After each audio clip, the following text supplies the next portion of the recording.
누가복음 5장 17절에서 26절을 중심으로 하나님께 영광을 돌리자 하는 말씀입니다. 오랜만에 들으시죠? 아니면 늘 우리가 흔하게 듣는 이 말인데 왜 또다시 제목으로 잡았느냐 이렇게 물으신다면 제 대답은 똑같습니다. 말 그대로 하나님께 영광을 돌리기 위해서 이 본문을 정했고 제목도 그렇게 잡았습니다. 좀 더 이제 설명을 드리면 이런 거예요. 하나님께 영광을 돌리자. 이 고전적인 얘기거든요.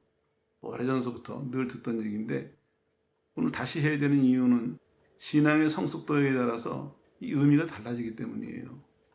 여기서 이제 여러분들이 힌트를 얻으셔야 돼요. 내가 성숙하고 있느냐 안 하고 있느냐는 내가 점검할 수가 있습니다. 그게 그대로 드러나거든요. 우리 자꾸 행위로만 보려고 하는데 행위 이전에 내가 이해하는 것부터 시작해가지고 여러 가지 면에서 그대로 드러납니다. 다시 말씀드리면 하나님은 우리가 우리 자신을 보고 나아질 수 있는 기회를 다방면으로 주시는 거예요. 누구든지 마음만 먹으면 깨어만 있으면 하나님 앞에서 나아질 수가 있다는 이런 소망적인 얘기죠.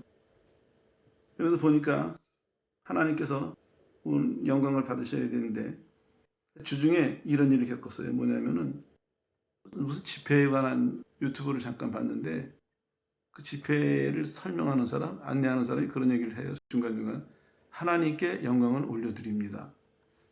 말은 참 좋은 말이에요. 근데 자꾸 듣다 보니까 억양에서 좀 이상함을 느꼈어요. 왜 이상함을 느꼈냐면은 하나님께 영광을 돌리는데 자기가 이런 걸 보면서 이런 걸 생각하면서 이렇게 하시는 하나님께 내가 영광을 돌려드립니다. 이런 식의 표현이더라고요. 가만히 억양을 들어보니까 잘못 들었네 해가지고 또 들어봤습니다.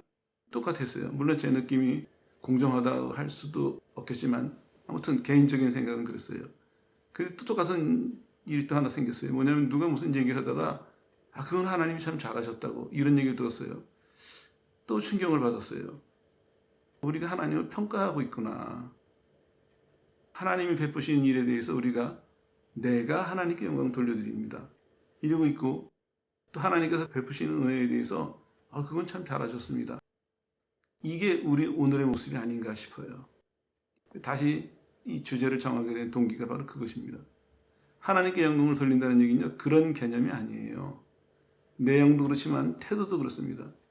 그래서 이 성숙도 얘기가 나왔는데 처음에는 우리가 구원받은 기쁨과 열정 때문에 하나님께 영광 돌립니다 막 이래요.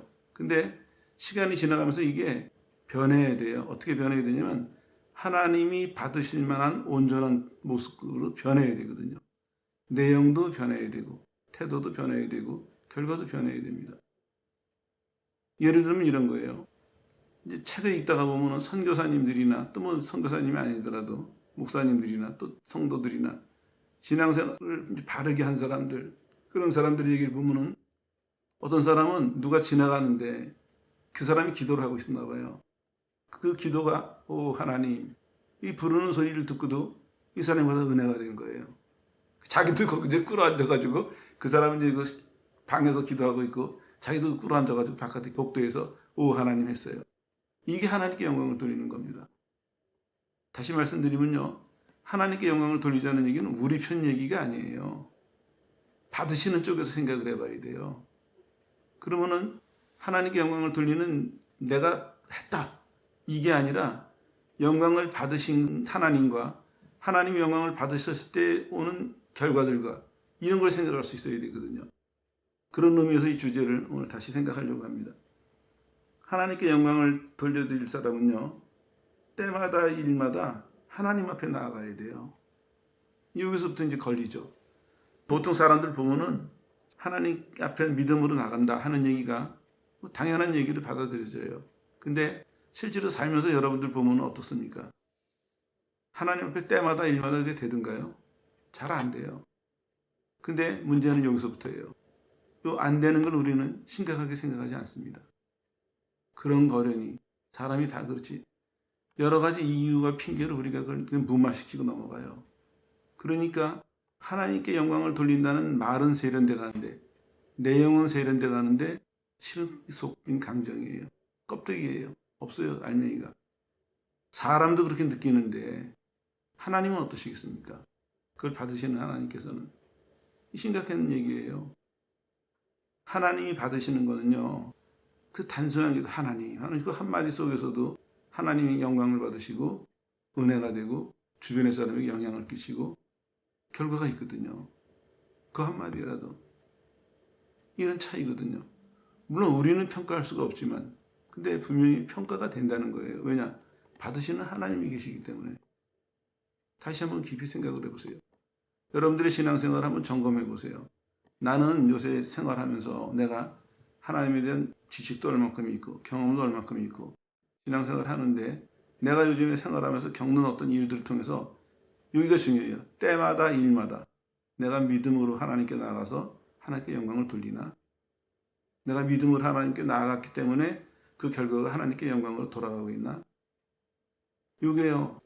시간이 갈수록 처음에는 100가지 일 중에서 50가지가 됐다고 치면은 시간이 지나갈수록 100가지 일 중에서 거의 100가지가 돼야 되거든요. 왜냐? 하나님이 살아계시죠. 내가 그 살아계신 하나님을 믿죠. 그러면은 시간이 갈수록 점점 성공 확률이 높아져 가는데 우리는 어느 시점에 가면은 야구 선수들 타율 같아져요. 10번이면 두세 번, 네다섯 번. 늘 고수준 평균을 지켜야 해요. 그거는 운동장에서 벌어질 일이지 교회에서 그런 일 벌어지면 큰일 납니다. 하나님이 살아계시고 하나님이 온전하신 분인데 왜 하나님을 섬기는 우리의 신앙은 우리의 삶은 늘 야구 선수 타율보다 못합니까? 10번에서 5번 안타 치는 야구 선수들 타율보다도 못하잖아요. 근데 왜 아무렇지도 않아요? 이게 고민이 돼야 됩니다. 정말 하나님 살아계심을 믿고 내가 하나님께 영광을 돌리려고 하는 마음이 있다면 이거 안타까워야 될 일이에요. 근데 이제 내 위주로 믿으니까 내 중심으로 믿으니까 받으시는 하나님 편은 전혀 생각을 안 하는 거예요. 내가 뭐 할 형편이 되면 하고 못하면 또 넘어가는 거고 잘할 수도 있고 잘못할 수도 있지 이렇게 되는 거거든요. 근데 반대로 하나님 입장에서 생각하면 어떻습니까? 100번에 한 번 틀린 것도 정말 속상해야 되거든요. 하나님은 100번에 100번 영광을 받으셔야 되는데 내가 이 한 번을 왜 놓쳤을까? 하나님 벌 주지 않으시겠죠. 나아져 권고하시겠죠.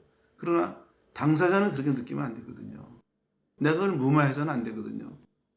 그런 개념입니다. 하나님은요. 은혜 주실 때 우리한테 이렇게 하세요. 하나님이 계시다는 믿음을 주신 다음에 하나님 앞에 나오는 자에게 하나님이 어떤 분인지를 알려주세요. 계속해서. 환난을 당한 자에게 피난처가 되어주시고 슬퍼하는 자에게 위로가 되어주시고 길을 잃고 방황하는 자에게 진리가 되어주시고 부족해서 고통당하는 사람에게 넉넉한 풍성함이 되어주시고 하나님은 하나님 앞에 나오는 자를 다 충분히 채워주시거든요. 그 사람이 필요한 것을 그냥 주시는 것이 아니라 넉넉하게 주세요. 그러면서 뭘 원하십니까? 하나님이 이런 분이시고 우리가 하나님 앞에 어떻게 해야 될지 이걸 가르치시거든요. 근데 사람들은 하나님을 믿는다고 하면서 하나님 앞에 안 나가니까 나가질 않으니까 이 풍성함을 모르는 거예요. 그러니까 보세요. 사람 나아지지 않고 있어요. 근데 교회에서 배우는 건 뭐예요? 하나님께 영광을 돌립시다. 이런 걸 배우거든요. 그 따라는 해요. 근데 하나님께 영광을 돌리는 게 도대체 뭔지를 몰라요. 뭔지 모르니까 할 수 없고 그리고 그냥 상투적인 말로 지나가 버리고 말거든요. 오늘 점검을 하나 하고 넘어갈게요. 이 본문 잘 아시는 내용이죠. 이 본문을 보면서 무슨 생각이 드셨습니까? 아니면 지금까지 여러분들이 본문을 보면서 무슨 내용이 제일 여러분의 마음을 끌었습니까? 우리가 흔하게 이 본문을 가지고 설교할 때 설교자들도 그래요. 중풍병자를 고치기 위해서 네 사람이 메고 왔다. 길이 막히니까 지붕을 뚫어가지고 달아내렸다. 예수님이 칭찬하시고 고쳐주셨다. 아, 복된 일이다. 자, 이렇게 합시다. 나가서. 주로 이렇게 우리 이렇게 해석했어요. 근데 문제 해석이니까 틀렸다 할 수는 없지만 약간의 위험성이 있어요. 뭐냐면은 이 얘기를 가만히 들으면 뭐가 강조가 되고 있습니까? 사람들의 행위예요. 행위가. 우리가 성경을 그런 식으로 보고 신앙생활을 그런 식으로 하다 보니까 기도도 그렇게 하게 되고 우리는 그런 사람으로 자라나요. 행위에 대해서. 그래서 좀 잘 믿으려고 하면은 자기 행위를 강요하거나 지치면은 주저앉아 버리고 행위로 왔다 갔다 하거든요. 근데 오늘 다른 각도에서 한번 보세요. 중풍병자의 입장이 돼 보세요. 한번. 이 사람이 중풍병자예요. 못 걸어가요. 예수님에 대한 소문을 들었어요. 결과가 뭡니까? 고침을 받았어요. 이 어떻게 이런 일이 벌어졌을까? 오늘 얘기 핵심은 바로 이겁니다. 이 사람은 자기는 환경이나 조건이나 예수님에게 가서 고침받을 아무것도 없었어요. 아무것도. 근데 고침을 받았단 말이에요. 뭘 지금 성경은 얘기하냐면 이 가운데서 딱 한 단어가 나오는데 믿음을 보시고 이런 단어가 나와요. 믿음을 보시고. 여기에 따라서 갈라지는 거거든요. 내가 행위를 인간의 행위를 위주로 믿는 사람이라면은 이 친구들이 이 사람을 매우 한 거에 대해서 눈길이 가겠죠. 그러나 하나님의 행위에 관심이 있는 사람이라면은 믿음을 보신 예수님에게 눈길이 가야 되는 거거든요. 그리고 사람들이 이거를 자꾸 의도적으로 친구들을 강조하려고 해서 그렇지 해석을 해보면요. 그들의 분명히 거기 3인칭 복수가 나와요. 아우톤 이렇게 나왔어요. 그들의 믿음이라고 했습니다. 그러면은 여기는 친구들뿐만 아니라 중풍병자의 믿음도 포함되어 있다 이렇게 보는 것이 옳습니다. 왜냐하면요. 예수님이 나중에 뭐라 그러세요? 친구들이 데리고 왔죠. 직접 그 사람에게 말씀하세요. 내 자리 들고 돌아가라. 그 자리 들고 돌아가면서 하나님께 영광을 돌렸다. 얘기는 이렇게 끝맺거든요. 그러면은 전반적인 흐름을 봤을 때 친구들의 얘기보다는 오히려 성경이 말씀하고 싶은 거는 이 사람 당사자의 얘기라는 겁니다. 이 사람 사건이고 이 사람의 믿음이었고 이 사람의 반응이었고 이 사람이 하나님께 영광을 돌린 그런 얘기예요. 그렇게 보는 것이 조금 더 성경을 성경적으로 보는 방법이 아닌가 생각이 듭니다. 뭐 해석의 차이니까 그건 그 정도 말씀드리고 넘어갈게요. 자, 얘기는 여기서부터 시작입니다. 예수님은 환자의 믿음을 보셨어요. 우리에게 뭘 얘기해 주고 있습니까? 구원받을 때 우리가 구원받을 만한 조건이나 아무 자격이 없는 사람이었어요. 근데 하나님이 택하신 자들에게 믿음을 주셔서 그 믿음 속에 내가 예수님 앞에 나가기만 하면 내가 예수님을 부르기만 하면 구원을 주시겠구나 하는 그 믿음을 주셔가지고 이 수많은 죄인들을 구원하신 거거든요. 오늘날 마찬가지입니다. 이 많은 하나님의 자녀들에게 어떻게 축복하고 계십니까? 믿음을 주셨어요.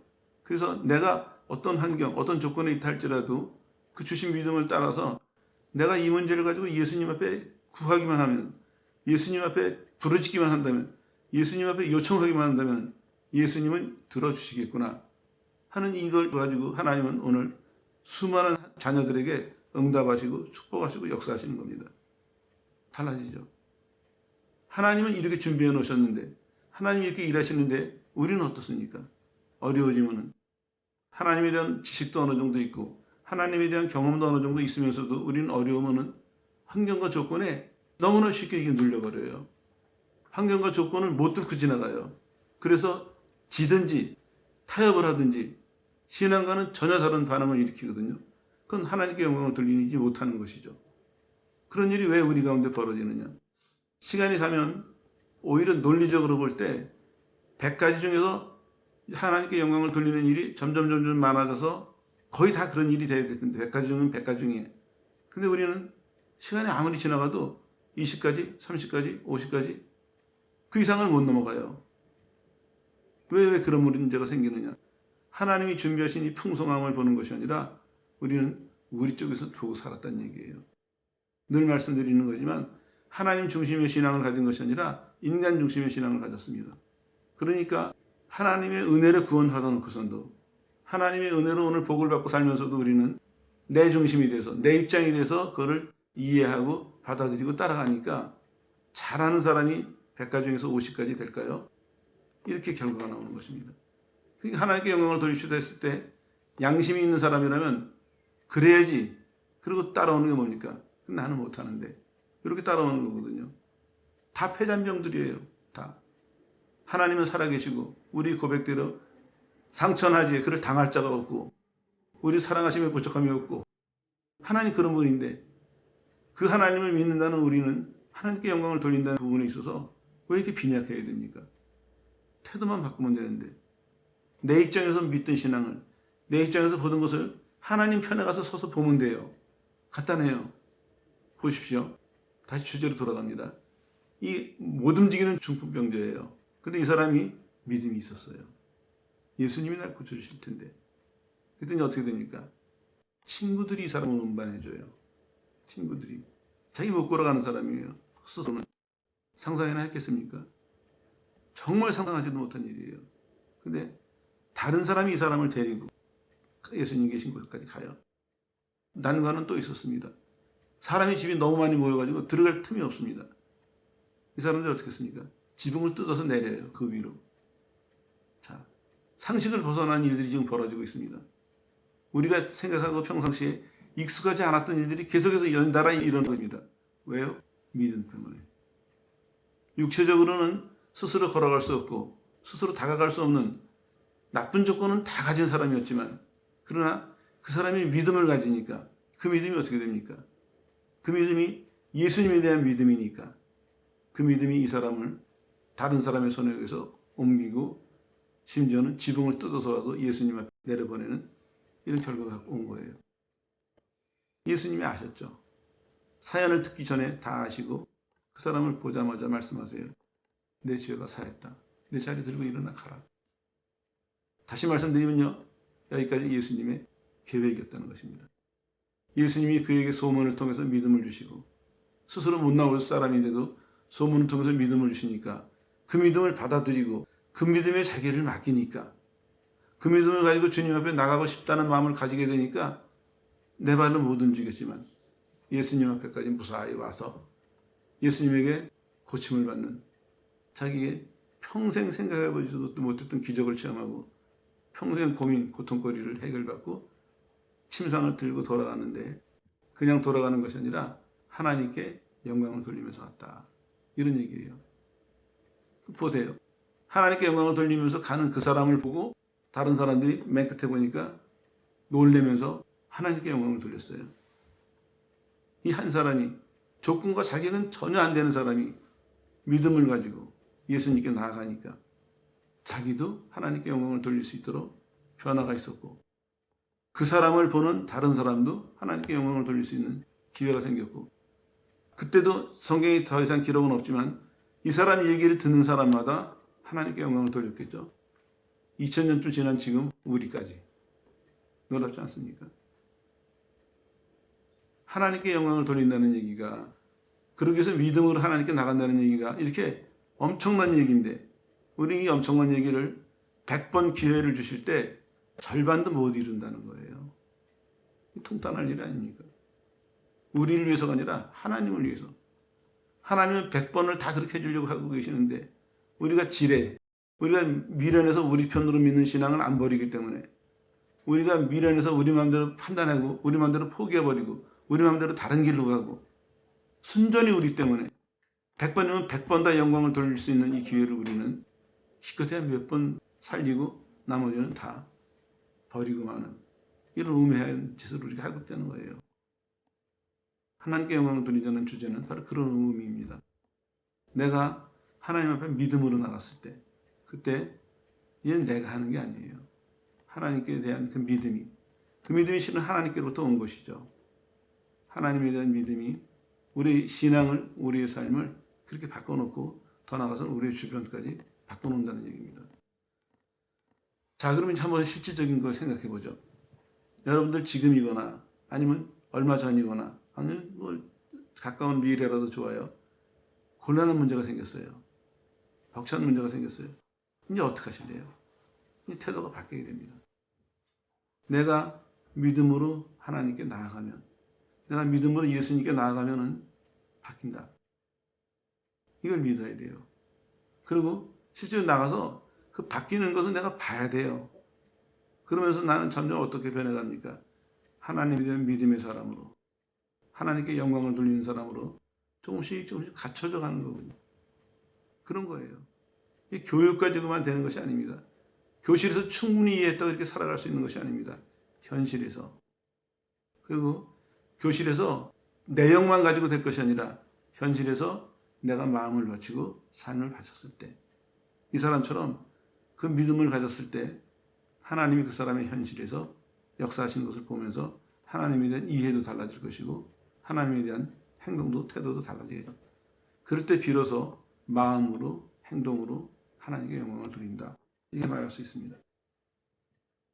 이 구절 보면서 상당히 소망이 생겼어요. 어려움 당하는 사람들, 어려워서 주저앉으려고 하는 사람들, 못 일어나는 사람들에게 꼭 해줘야 될 얘기구나. 이 사람도 못 움직였거든요. 근데 하나님 주신 믿음 때문에 그 믿음이 결국 이 사람의 모든 문제를 다 해결해주고, 이 사람뿐이겠어요? 주변에 이 소문을 듣는 사람들이 용기를 내서 또 예수님 앞에 나아가서 고침을 받았겠죠. 그리고 두 번째로 생각할 것은 뭐냐면요, 예수님 앞에 믿음으로 나가는 사람은 나가면 뭘 주세요. 근데 뭘 주시냐면 죄사함을 주세요. 이것도 중요한 얘기입니다. 이 사람은 지금 누굽니까? 환자거든요. 우리가 겉보기에는 제일 아쉬운 게 고침받는 거겠죠. 못 움직이는데 우선 움직이고 봐야 될 거 아니겠습니까? 근데 예수님은 다른 건 주세요. 죄사함을 주세요. 요거를 잘 받아들일 수 있는 사람, 아니면 요걸 보고 깨닫고 요걸 구할 수 있는 요런 사람이 돼야 되겠죠. 그래야 하나님께 영광을 돌릴 수 있습니다. 이게 같은 얘기가 반복인데요. 하나님 앞에 나간다 하는 얘기는요, 그냥 열심으로 나가는 게 아니라 내 마음속에 하나님 앞에 나가려고 마음먹었으면 나를 포기하는 거예요. 나를 포기하고 맡기려고 나가는 거거든요. 맡긴다는 얘기는 하나님이 뭐라 그러시든지 어떻게 인도하시든지 내가 따라가겠습니다. 이러고 나가는 거예요. 다 나왔습니다. 이래가지고는 안 돼요. 우리 실패한 이유가 바로 여기 있습니다. 하나님 앞에 나간다는 의미를 잘 이해하셔야 됩니다. 그리고 예수님도 그렇게 나온 사람들에게 제일 먼저 뭘 주시냐면 죄를 사해 주세요. 하나님하고 인간하고의 가장 큰 문제가 뭐겠습니까? 죄의 문제거든요. 그것도 우리 갈라지는 거죠. 하나님하고 나 사이에서 하나님 입장에서 보는 사람은 하나님 생각했을 때 죄를 제일 먼저 생각하게 돼요. 하나님 죄를 싫어하시니까. 근데 내 입장에서 생각하는 사람은 내 소원을 먼저 생각하게 되겠죠. 바로 그겁니다. 이 사람은 예수님 앞에 믿음으로 나가가지고 어떻게 보여주냐면 그냥 자기는 맡겼어요. 예수님이 하고자 하시는 걸 하세요. 죄를 사해 줄게. 그리고 이 사람의 소원은 보너스로 너 이제 고쳐줄게. 이렇게 순서가 되는 거거든요. 하나님의 계획이, 하나님의 뜻이 먼저 이루어져야죠. 그러려고 십자가를 지시는 건데, 예수님이 대신 죽으시는 것이 얼마나 값진 건데 병고침으로 끝나나요? 아니에요. 인생을 건지시려고, 영원한 지옥에 갈 사람을 영원한 천국으로 인도하시려고 오셨기 때문에 예수님은 그걸 먼저 해주시는 거죠. 우리도 마찬가지입니다. 하나님께 영광을 돌리려면요, 하나님 앞에 믿음으로 나가되, 두 번째로는 하나님이 원하시는 것을 먼저 받아들이세요. 하나님이 원하시는 것을 먼저 여러분 자신을 드리세요. 그러면 죄도 용서받고, 또 여러분이 소원하는 것, 아니면 여러분이 기대하고 바라던 것보다 더 크고 좋은 걸 주세요. 근데 이런 하나님의 계획과 절차를 모르고 우리는 자꾸 우리 편에서, 내 입장에서만 보니까 무조건 내 소원만 들어달라 이거예요. 그래서 시간이 많이 걸리는 거예요. 우리는 하나님 앞에 나갔다고 생각하는데 하나님 내 소원을 안 들어주세요. 그 간단해요. 지금 뭐가 잘못됐어요. 태도가. 그러니까 이제 여기서 잘못 생각하는 어떤 사람이냐면요, 열심히 기도하라 그랬구나. 그러니 눈 감고 열심히 기도하는 거 해주세요, 해주세요. 꼭 기억하세요. 떼쓴다고 하나님 마음 안 바뀌세요. 하나님은 몰라도 너무 모르는 사람들이에요. 그런 말은 교회에서 절대로 해서는 안 돼요. 하나님 마음을 누가 바꾸겠습니까? 하나님이 오르신데 우리가 마음을 바꿔서 하나님을 따라가야죠. 그 하나님 앞에 나오는 사람이 두 번째로는 맡겨야 돼요, 나를요. 그랬을 때 증거로 주시는 것이 있어요. 죄를 사해 주세요. 그래서 하나님 앞에 나오는 사람은 그 전까지는 우리가 생각하기에 내 인생에 이게 문제고 저게 문제고 이렇게 생각했는데, 하나님 앞에 딱 나오는 순간 다른 건 아무 문제가 안 돼요. 딱 하나 걸리는 게 있어요. 죄가 나를 막아요. 정말 가고 싶은데 예수님이 저기 계시는데 못 다가가는 거예요. 왜? 죄가 내 양심을 막고 있기 때문에, 내 양심을 찌르기 때문에. 이게 가장 고통스럽고 가장 어려운 문제예요. 이 고민 속에서 우리는 주님의 음성을 듣죠. 내가 내 죄를 사했다. 내가 용서했다. 십자가에서. 그때 우리는 그 방해물, 그 족쇄가 풀리고 하나님께 마음 놓고 다가가게 되는 것입니다. 그 전까지는 나 이런 문제가 어렵고 저런 문제가 힘들어서 하나님께 가까이 못 가 이러던 사람이 이제는 하나님께 가까이 막상 가려고 들면요, 그런 문제는 전혀 문제가 되지 않습니다. 죄가 보여야 돼요. 다시 말씀드리면요, 하나님이 복을 주려고 부르신 사람은요, 죄를 보게 하세요. 하나님의 은혜로 출발을 해요. 근데 가다가 보니까 뭐가 딱 걸리냐면 죄가 걸려야 돼요. 그리고 그 죄 때문에 정말 가고 싶은데 어쩔 줄 몰라하는 그 사람에게 예수님께서 오셔서 내가 내 죄를 사했다, 이 축복을 받아야 됩니다. 그때 이 사람이 어떻게 됐습니까? 죄 용서도 받고 하나님 앞에 안심하고 갈 수 있고, 그러면서 어떻게 생각했어요? 이게 다 선물이구나. 내 노력이 아니구나. 내가 결심하고 내가 친구들한테 부탁하고 그래서 된 것이 아니라 이 자체 전체가 내가 하나님 앞에 나올 마음을 가진 것, 하나님 친구들 통해서 나를 여기까지 데리고 오신 것, 죄 용서해 주신 것, 모든 것이 하나님이 준비된 선물이구나. 이걸 깨닫는 것이죠. 그때 이 사람이 이제 여러 가지 생각이 들겠죠. 하나는 평생의 안심이 되는 거예요. 만남이 그거였으니까. 시작이 그거였으니까 하나님이 내 평생의 나를 이렇게 인도하시겠구나. 이렇게 해주시겠구나. 안심이 되는 거예요. 그리고 동시에 평생에 감사하고 평생에 하나님을 사랑하려고 하는 그런 마음이 되겠죠. 그 외에도 수없이 많겠지만 이런 과정입니다. 하나님 앞에 영광을 돌린다는 얘기는요, 간단한 얘기지만 오늘 본문만 보더라도 이러한 얘기들이 하나하나 차곡차곡 모여가지고 하나님께 영광을 돌리는 좋은 결실로 나타나는 것이거든요. 우리도 적어도 중요한 것은 배우고 받아들여야 돼요. 그래야 내가 하나님의 이 은혜를 바르게 이해하고 따라갈 수가 있으니까. 그때 여기 제사하시는 모습을 보면서 주변의 사람들이 자기 모습이 다 드러나요. 서기관들과 바리새인들이 있었다 그랬죠. 율법 학자들이에요.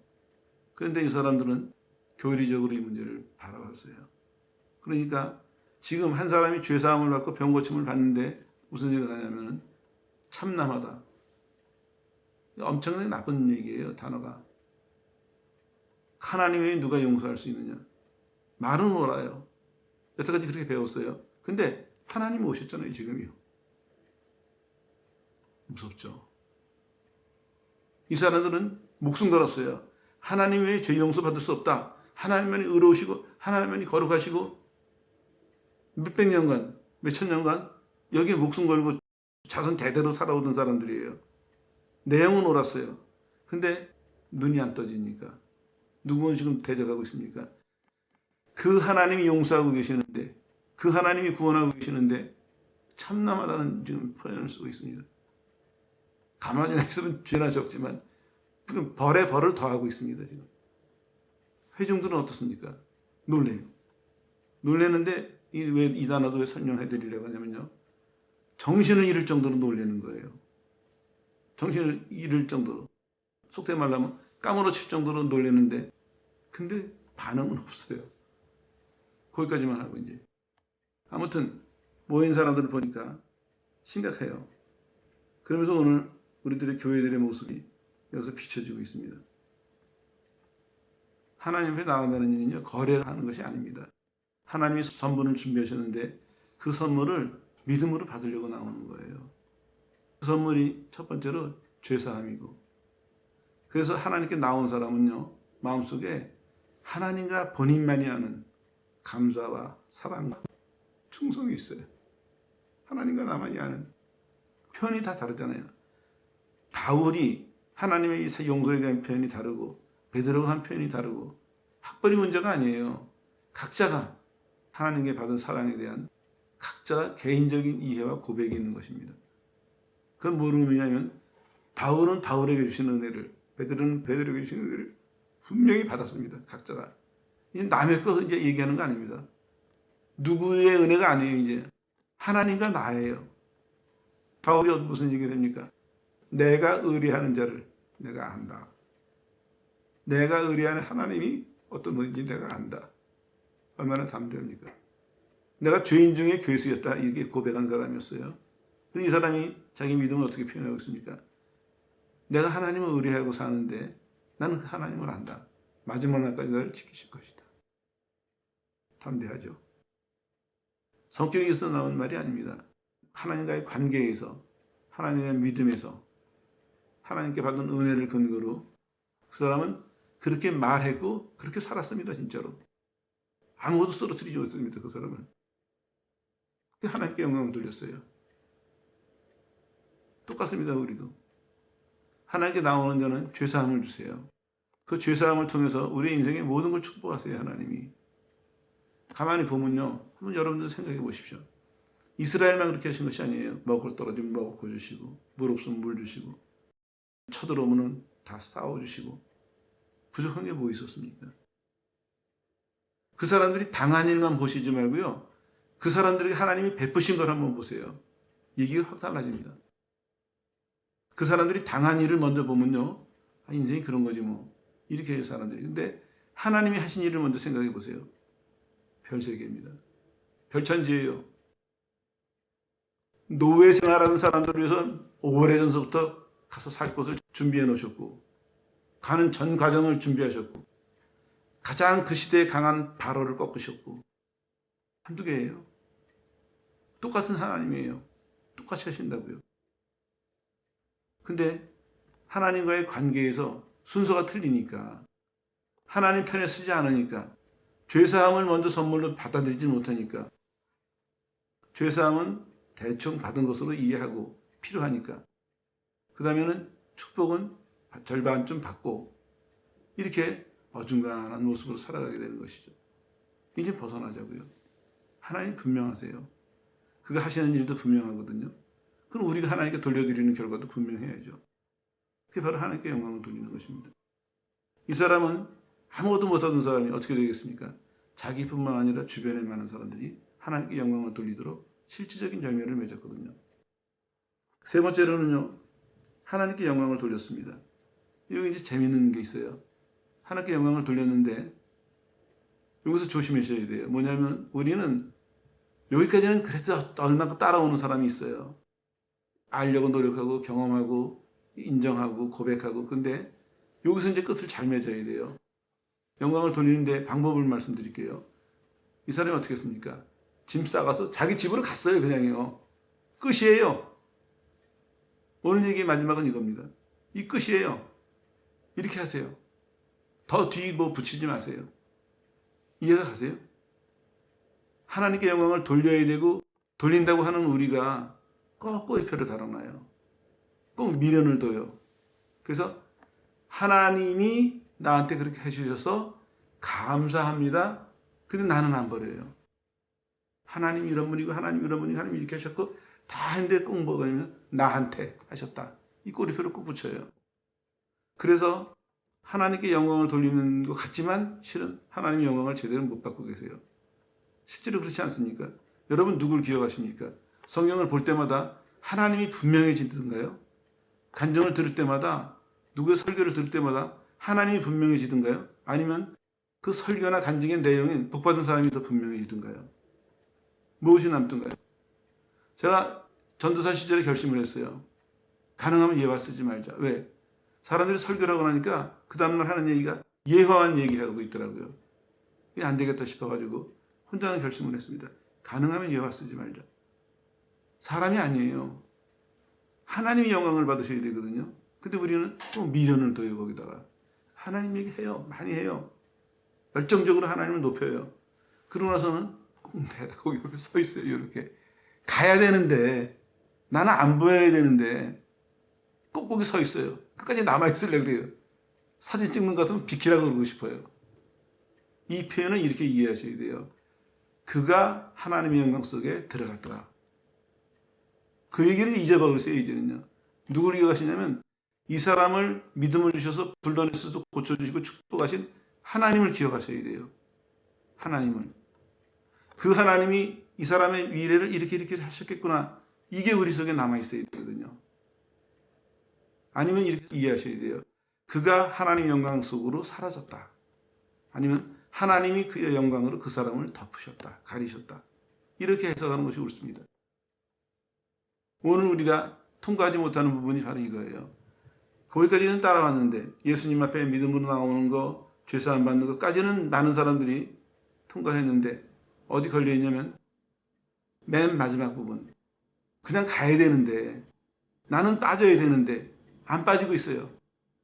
그래서 내가 끝까지 남아서 목숨 닿을 때까지 주님을 증거하고 아니에요. 가세요. 그냥 가시라고요.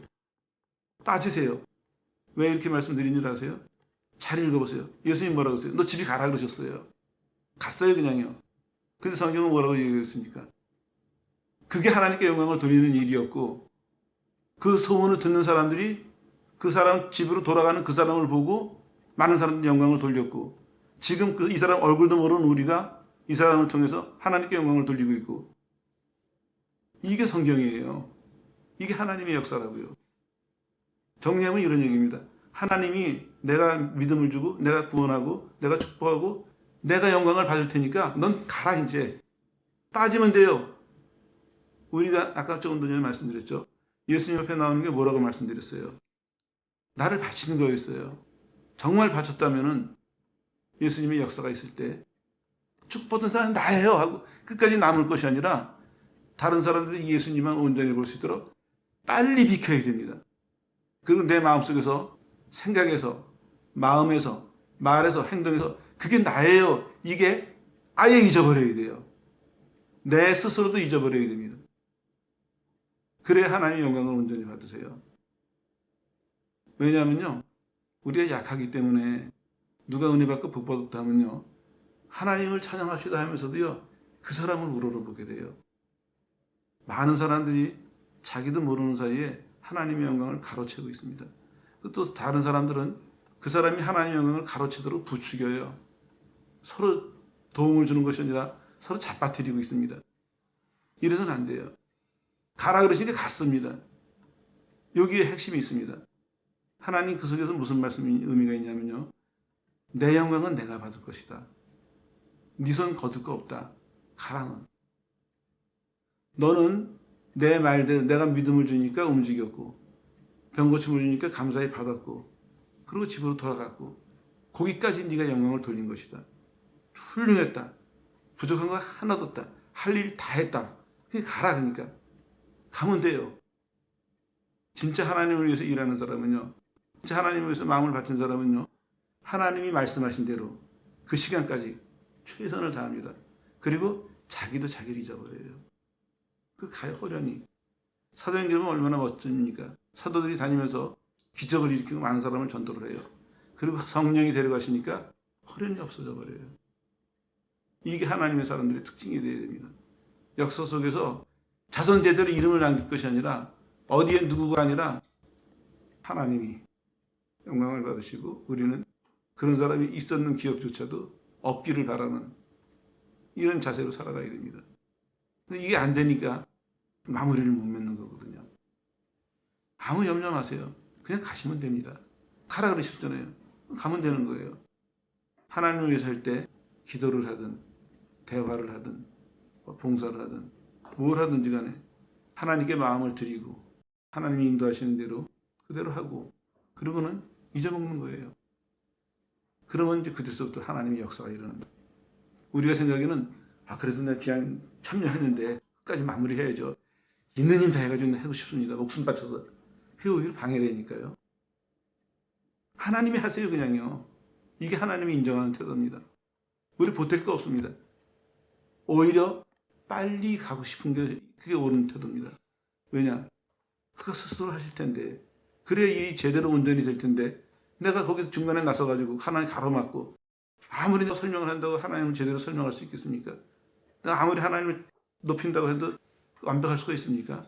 하나님이 하나님을 드러내셔야 되고 하나님이 하나님을 높이셔야 되고 하나님이 하나님을 설명하셔야 돼요. 그거를 믿는다면 그가 하나님이시고 내가 인간인 걸 믿는다면 빨리 비켜야 됩니다. 이게 마지막으로 우리가 해야 될 충성입니다. 그랬을 때 하나님이 스스로가 영광을 드러내시고 영광을 받으시면서 또 수많은 사람들의 영혼을 건지시고 하나님 뜻을 이루어 가시는 것이죠. 여기 걸리면 안 됩니다. 세 가지 말씀드렸어요. 하나님께 영광을 돌리자. 그게 그냥 구호로 끝나서는 안 됩니다. 구체적이고 실제적이 되어야 됩니다. 오늘 성경은 우리에게 그렇게 말씀하고 있습니다. 이제는 좀 더 성경적으로 보자. 좀 더 성경적으로 이해하고 성경적으로 행동하자. 그러면서 우리에게 좀 더 온전해지길 바라고 계세요. 그 중에 가장 기본이라고 할 수 있는 하나님께 영광을 돌리는 이것부터 우리가 신경 쓰고 바르게 잡아가야 됩니다. 아무 걱정 마세요. 정말 하나님을 믿는다면요, 하라는 데까지만 하면 돼요. 그 뒤는 내가 걱정할 일이 아니에요. 그게 믿음이에요. 그 뒤는 하나님이 하세요. 아브라함은 죽었지만 아브라함을 그 얘기를 쓰시는 하나님이 몇천 년만 아브라함을 통해서 영광을 받으세요. 이게 우리가 바라봐야 될 열매예요. 내가 노력해서 내 당대, 내가 볼 수 있는, 내가 만질 수 있는, 내가 느낄 수 있는 찬사와 유익과 이게 함정이에요. 바울도 얘기했습니다. 다른 사람들이 내 얼굴을 모르지만 내 소문을 듣고 하나님께 영광을 돌렸다. 이게 올바른 태도거든요. 여러분은 잊혀져야 됩니다. 믿음으로 나가서 죄사함을 받고 다 해야 돼요. 그러고는 맨 마지막 단계 여러분은 잊혀져야 됩니다. 그게 내 태도가 돼야 됩니다. 내 마음이고 내 삶이 돼야 됩니다. 내가 잊혀지려고 노력할 때 하나님만이 사람들이 기억할 것이고 하나님만이 영광을 받으시고 성경은 온전히 따라가는 결과가 될 것이죠. 자, 시간이 없어서 이것만큼만 말씀드리고 얘기를 맺겠습니다. 하나님이 영광을 받으신다. 하나님께 영광을 드린다. 늘 하는 말이지만 조금만 생각을 해보면 달리 볼 수도 있다. 달리 생각할 수 있다. 하는 걸 생각하시고 이제 하나님 앞에서 여러분이 정말 영광을 돌려야 되겠다는 말에 동의하신다면 하나님 앞에 내가 어떻게 해야 될 것인가. 여러분의 자세부터 바로잡으세요. 그리고 간곡히 부탁드리는데 하나님 주시는 것은 전혀 걱정 마세요. 충분히 주세요. 풍성히 주세요. 그건 우리 걱정할 바가 아닙니다. 여러분의 부족한 거 그것도 걱정할 필요가 없습니다. 마지막에 잘 비키자. 비켜야 될 때 잘 비키자. 진심으로 비키자. 하나님이 인정하시는 만큼 그래 넌 여태까지 충성스럽게 했고 진심으로 네가 나를 위해서 비켜주는구나. 받으실 만큼 그때 진심으로 할 수 있도록 끝까지 그거 놓치지 마시고 사셔서 여러분의 신자로서의 삶이 전체가 하나님께 받으시고 하나님께 영광을 드리는 복된 삶을 사시기를 예수 이름으로 축원합니다.